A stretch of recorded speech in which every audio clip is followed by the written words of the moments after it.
Olá, eu sou o Gustavo Fonseca e se você tiver qualquer dúvida, comente aqui embaixo. Quero ouvir a sua opinião. Lei seca vai preso? Descubra agora. Uma dúvida muito comum entre os brasileiros é se o motorista que é flagrado dirigindo embriagado em uma blitz da lei seca vai preso.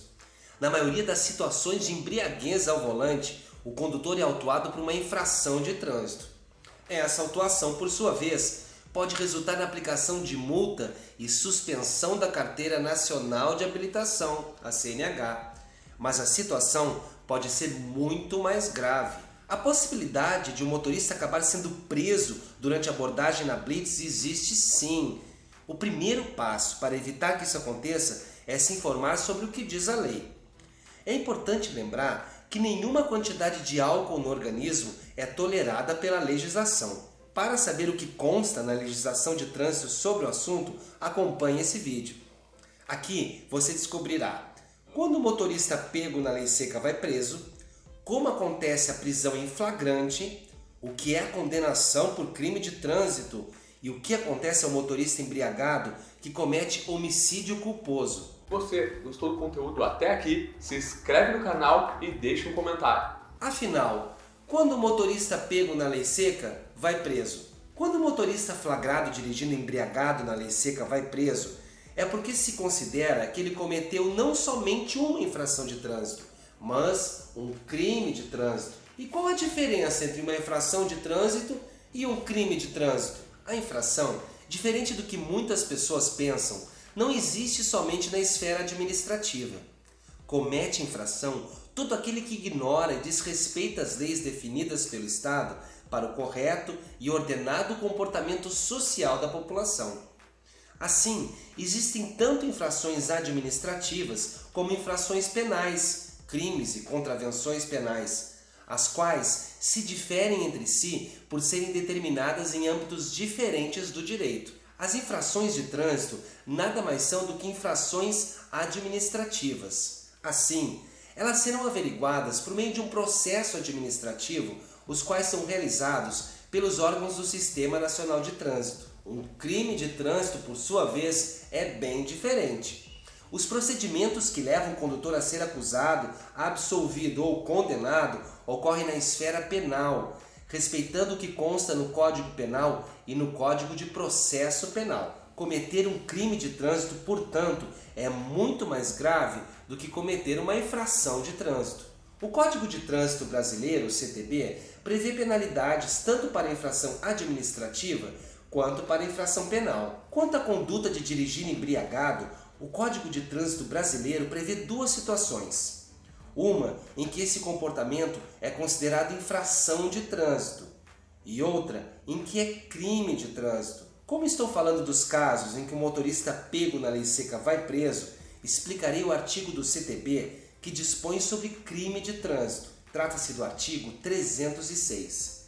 Segundo o artigo, é crime conduzir veículo automotor com a capacidade psicomotora alterada, em razão da influência de álcool ou outra substância psicoativa que cause dependência. De acordo com o inciso 1º do parágrafo 1º do mesmo artigo, o crime é caracterizado quando o resultado do teste do bafômetro é igual ou superior a 0,3 mg de álcool por litro de ar alveolar. Também estará caracterizado o crime se o exame clínico indicar concentração igual ou superior a 6 decigramas de álcool por litro de sangue. É por isso que muitos motoristas optam por recusar o teste, mesmo sabendo que também poderão ser multados e até ter a CNH suspensa por essa conduta, conforme o artigo 165-A do CTB.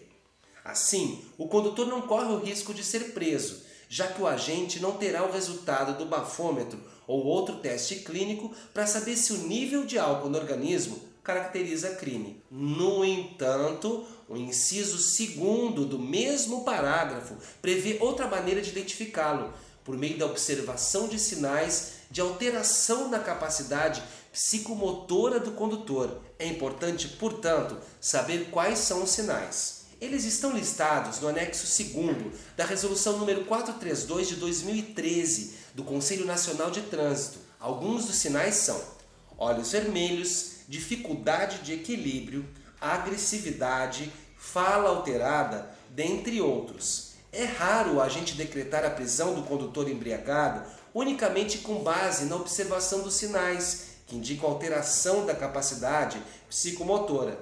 A não ser que o condutor esteja em uma situação em que mal consegue se manter de pé, por exemplo, a prisão dificilmente acontecerá. Sendo assim, quando acontece a prisão por embriaguez ao volante? Agora falarei finalmente a respeito da prisão por embriaguez ao volante. Qual é a sequência de acontecimentos para casos em que o motorista que é parado na lei seca vai preso? Para o correto entendimento de como funciona a punição, você precisa entender que há duas situações diferentes: a prisão em flagrante e o cumprimento da pena. Entendendo a prisão em flagrante. No artigo 302 do Código de Processo Penal é descrita a definição de flagrante. Há 4 situações em que se considera que uma pessoa foi flagrada cometendo delito. Primeira, está cometendo a infração penal. Segunda, acaba de cometê-la. Terceira, é perseguido logo após pela autoridade, pelo ofendido ou por qualquer pessoa em situação que faça presumir ser autor da infração. Quarta, é encontrado logo depois com instrumentos, armas, objetos ou papéis que façam presumir ser ele o autor da infração.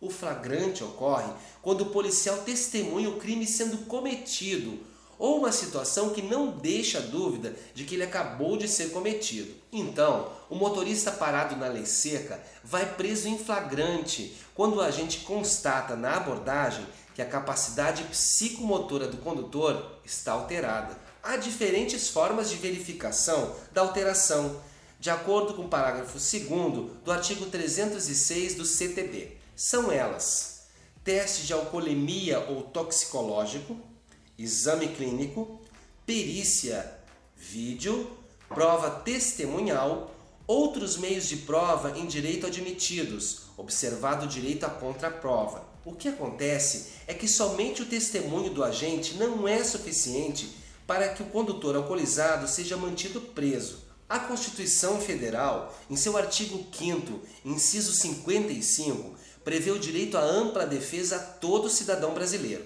Dessa forma, será aberto um processo judicial para julgar o caso, o qual, em regra, será respondido pelo condutor em liberdade.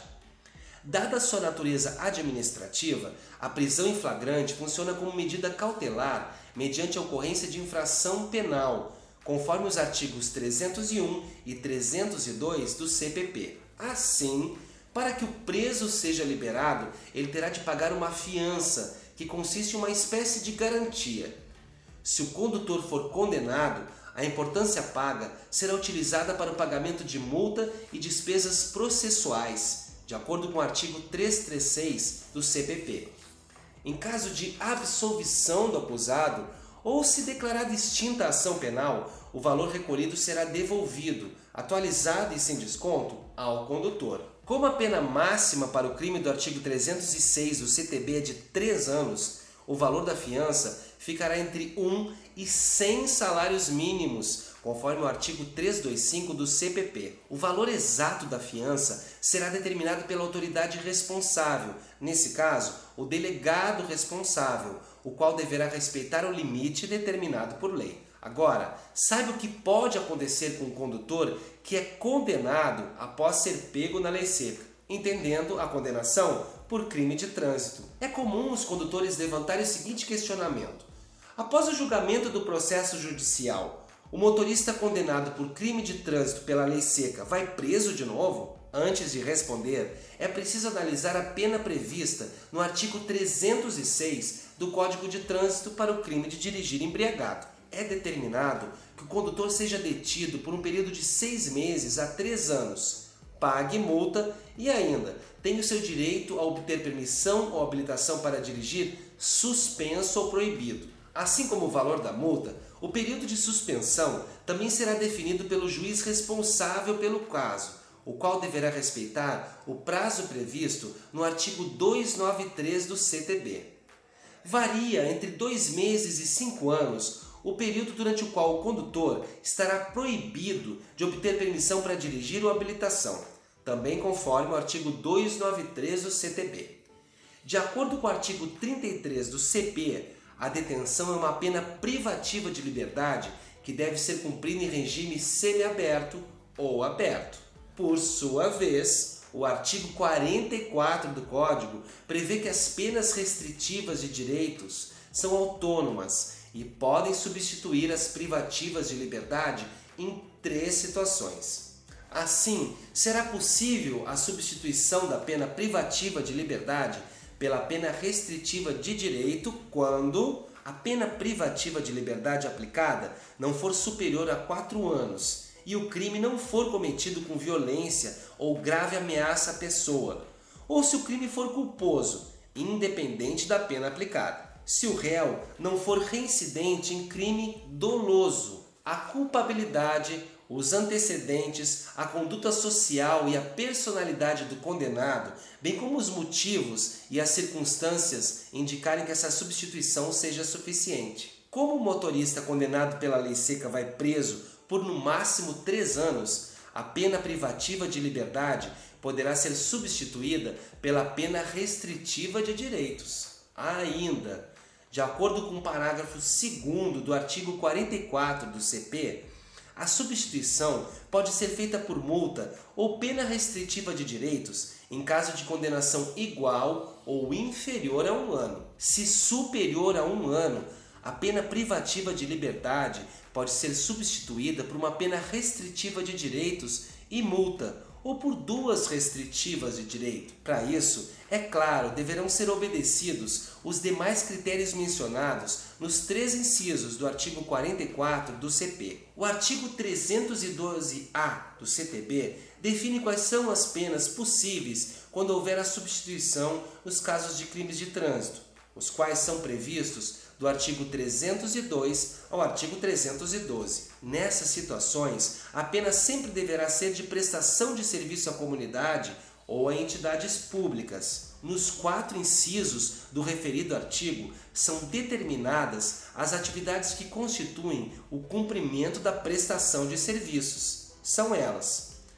trabalho aos fins de semana em equipes de resgate do Corpo de Bombeiros e em outras unidades móveis especializadas no atendimento a vítimas de trânsito. Trabalho em unidades de pronto-socorro de hospitais da rede pública que recebem vítimas de acidente de trânsito e politraumatizados. Trabalho em clínicas ou instituições especializadas na recuperação de acidentados de trânsito. Outras atividades relacionadas ao resgate, atendimento e recuperação de vítimas de acidentes de trânsito. Na maioria dos casos, de qualquer modo, o motorista embriagado é preso em flagrante delito, como medida cautelar, mas após julgamento judicial cumpre pena restritiva de direito. Há, porém, uma situação em que o condutor não terá direito à aplicação de pena restritiva de direitos: homicídio culposo cometido por motorista embriagado. Há outro caso em que o motorista embriagado poderá ser preso em flagrante e também depois de condenado, sem que haja a possibilidade de aplicação de pena restritiva de direitos. Trata-se de uma novidade trazida pela Lei nº 13.546 de 2017, a qual altera o artigo 302 do CTB, que se dispõe sobre o crime de homicídio culposo na direção do veículo. Com a mudança, um novo parágrafo foi acrescentado ao referido artigo. Conforme o parágrafo 3º, quando constatado que o motorista responsável pelo homicídio culposo estava sob efeito de álcool ou substância psicoativa, a pena é de 5 a 8 anos de reclusão. A consequência dessa alteração é que, em caso de condenação, como a pena será invariavelmente superior a 4 anos de reclusão, não há mais a possibilidade de substituição por pena restritiva de direito. De qualquer modo, nesse caso, especificamente, por se tratar de um crime com violência, homicídio, a pena também não poderia ser substituída, conforme o inciso 1º do artigo 44 do CP. O condutor condenado, portanto, terá de cumprir a pena de reclusão, que pode acontecer em regime fechado, semiaberto ou aberto. Quanto aos casos em que o motorista parado na lei seca vai preso em flagrante sem ter causado acidente com vítima, Nada mudou com a publicação da Lei nº 13.546 de 2017. Gostou do conteúdo? Ficou alguma dúvida? Deixe seu comentário. Envie um e-mail para doutormultas@doutormultas.com.br. Espero que essa informação tenha sido útil. E não se esqueça de curtir, comentar e compartilhar para ajudar outras pessoas.